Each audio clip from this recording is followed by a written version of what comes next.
Number 8 پر ہے کہ اللہ سبحانہ و تعالیٰ سے حیا کرنا، یعنی ہر وہ کام جو لوگوں کے سامنے شرم و حیا کی وجہ سے نہیں کیا جاتا، اسے اللہ سے شرم کرتے ہوئے بدرجہ اولا نہ کرنا۔ اس کو اللہ کے نبی نے یوں بیان فرمایا۔ ابن ماجہ کی روایت ہے، ابواب النکاح، اور حدیث نمبر ہے 1940۔ اللہ کے نبی نے فرمایا، جب ان سے پوچھا گیا اللہ کے رسول، اگر ہمارے گھر میں میاں بیوی کے سوا کوئی اور نہ ہو تو کیا پھر بھی ستر عورت ضروری ہے؟ یعنی عورت کے ستر کو چھپانا، مثلا ہم بستری وغیرہ کر رہے ہوں، مل رہے ہوں، یا بستری بھی نہیں کر رہے اور کوئی بھی نہیں ہے،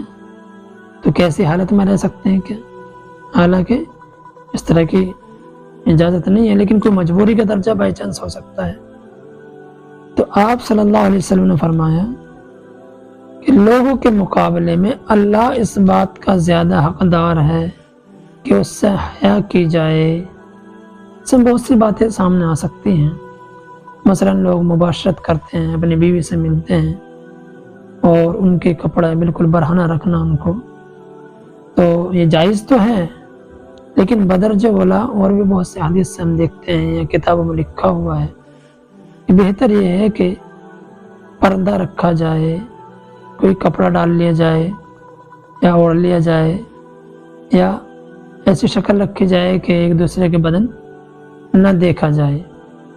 یہ اندھیرا بھی کر سکتے ہیں اس میں، اور حالانکہ اجازت ہے کہ ایک دوسرے کے بدن کو دیکھنے کی اجازت دی ہے شریعت نے،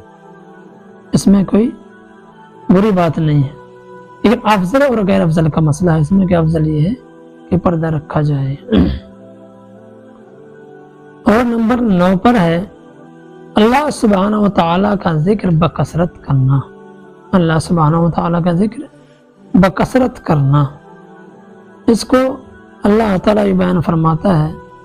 کہ یا ایھا الذین آمنوا اذکروا اللہ ذکرا کثیرا وسبحوہ بکرۃ واصیلا، سورہ احزاب آیت نمبر 41 تا 44۔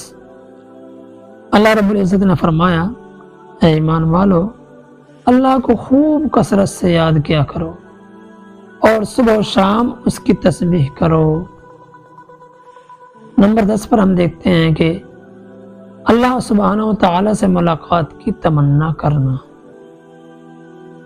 یہ بہت خاص چیز ہے کہ اللہ کے نبی نے فرمایا، من احب لقاء اللہ احب اللہ لقاءہ ومن کرہ لقاء اللہ کرہ اللہ لقاءہ۔ ترمذی کی روایت ہے، ابواب الزہد، اور حدیث نمبر ہے 4309۔ آپ صلی اللہ علیہ وسلم فرمایا، جو شخص اللہ تعالیٰ سے ملنا پسند کرتا ہے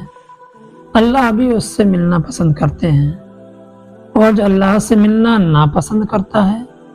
اللہ بھی اس سے ملنا ناپسند کرتے ہیں۔ پھر آگے اللہ تعالیٰ نے فرمایا، پھر آگے ہے 11 نمبر پر، اللہ سبحانہ و تعالیٰ اور رسول کی محبت کا تمام چیزوں کی محبت سے زیادہ ہونا۔ اس کو اللہ کے نبی نے یہ فرمایا ہے کہ بخاری کی روایت ہے، کتاب الایمان، اور حدیث نمبر ہے 16۔ آپ صلی اللہ علیہ وسلم نے فرمایا، 3 صفات جن میں پائی جائیں گی اسے ایمان کی حلاوت نصیب ہوگی، ان میں سے ایک وہ شخص بھی ہے جس کے نزدیک اللہ اور رسول کی محبت اس کے ماں سوا تمام چیزوں سے زیادہ ہو، تمام چیزوں سے زیادہ ہو، کیونکہ اس میں بہت سارے حدیث سامنے آتی ہیں کہ انسان کو تمام دنیا سے زیادہ اپنے بچے ہوں، اہل و عیال ہو، ماں باپ ہو، تمام دنیا کی چیزوں سے زیادہ صرف اللہ اور اس کے رسول کی محبت ہونی چاہیے۔ یہ ایمان کا درجہ ہے جو ہونا چاہیے سب کے لیے، یہ بات ذہن میں رہے، چاہے کوئی پڑھا لکھا انسان ہے یا پڑھا لکھا نہیں ہے، اور یہ چیز دیکھنے میں بھی نظر آتی ہے کیونکہ انسان ہر کسی کے بارے میں باتیں برداشت کر لیتا ہے، اچھی بری، لیکن ایمان کا درجہ لوگوں کا حال یہ ہے آج کے دور میں بھی، اس پرفتن دور میں یہ پھر بھی ایمان کا ایک درجہ ہے کہ لوگ بیچارے جو پڑھے لکھے ہوں یا ان پڑھ بھی لوگ ایسے ہیں کہ ہر چیز کے بارے میں برائی برداشت کر لیتے ہیں، لیکن نبی کی شان میں گستاخی کو برداشت نہیں کرتے، وہ قابو سے باہر بھی ہوتے ہیں، اور بہت ساری چیزیں ہم دیکھتے ہیں اپنے سامنے۔ خیر، نمبر 12 پر ہے کہ اپنے معاملات میں شریعت ہی کو حکم بنانا، اپنے معاملات میں شریعت ہی کو حکم بنانا۔ مطلب کیا ہوا؟ مطلب یہ ہوا کہ اللہ تعالیٰ فرماتا ہے اِنَّا أَنزَلْنَا إِلَيْكَ الْكِتَابَ بِالْحَقِّ لِتَحْكُمَ بَيْنَ النَّاسِ بِمَا أَرَاكَ اللَّهُ، سورہ نساء آیت نمبر 105، کہ اللہ سبحانہ و تعالیٰ کا ارشاد ہے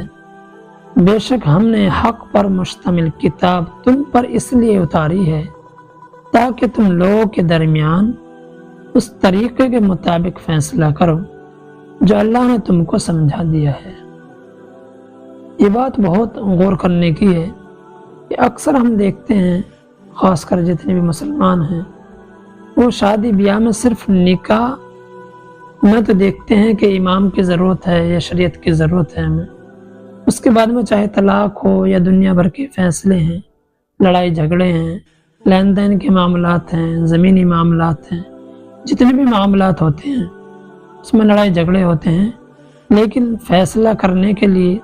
جو قرآن اور شریعت ہمیں دی گئی ہے، اللہ کے نبی کا جو طریقہ ہمارے سامنے ہے، اللہ تعالیٰ خود فرما رہا ہے کہ آپ شریعت ہی سے فیصلہ کرائیں، اس کو ہم بالکل نظر انداز کر دیتے ہیں، اور ہم تمام اکثر لوگوں کا حال یہ ہو گیا ہے، شاذ و نادر کوئی آدھا واقعات نظر آتا ہے کہ بھی وہ آپس میں مل جل کے کسی صاحب علم،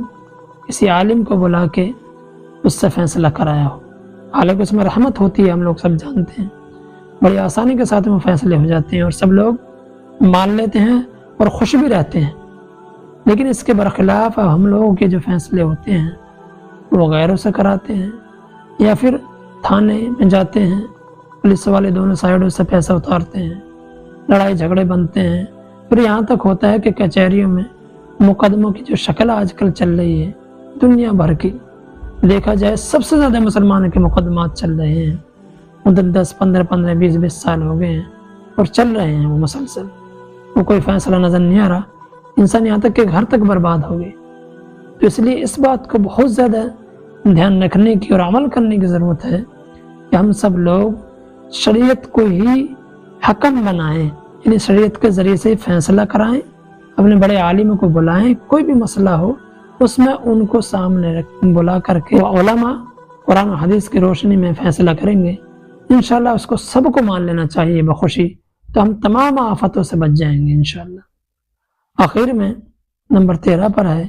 کہ دین کی آسانی کا یقین رکھنا۔ اکثر لوگ کہتے ہیں کہ دین تو بہت سخت ہے اور بال سے زیادہ باریک ہے، اس طرح کی مثالیں دیتے ہیں، اس میں دھیان دینا چاہیے کہ دین آسان ہے، سخت ہم نے بنایا ہے، اس میں دین میں زیادتیاں کر کے اپنے اوپر بہت سارے رسم و رواج ڈال کر کے، جیسے شادی کو آپ لے لیں، نکاح آسان ہے بالکل، لیکن اس میں رسم و رواج اور جہیز، لین دین، براتیں، بہت ساری چیزیں بڑھا کر کے ہم نے اس کو سخت بنا لیا اور مشکل بنا لیا ہے اس کو۔ اللہ کے نبی نے فرمایا کہ ان الدین یسر، بخاری کتاب الایمان اور حدیث ہے یہ 39ویں نمبر کی۔ اللہ کے نبی فرماتے ہیں کہ بے شک دین آسان ہے، اس لیے ہمیں ضروری ہے کہ ہم سب لوگ دین کو جب آسان کہا گیا ہے تو آسان ہے ہی، ذرہ برابر اس میں شک کی ضرورت نہیں ہے، اس پر جو ہے دین پر عمل کرنے کی کوشش کریں۔ یہ چیزیں جو ویڈیو بنائی جا رہی ہے یہ عمل کے لیے بنائی جا رہی ہے، اس لیے اس کو صدقہ جاریہ سمجھ کے لوگوں کو فارورڈ کریں، شیئر کریں اور لوگوں کو زیادہ سے زیادہ سنوائیں۔ اللہ تعالیٰ عمل کی توفیق عطا فرمائے۔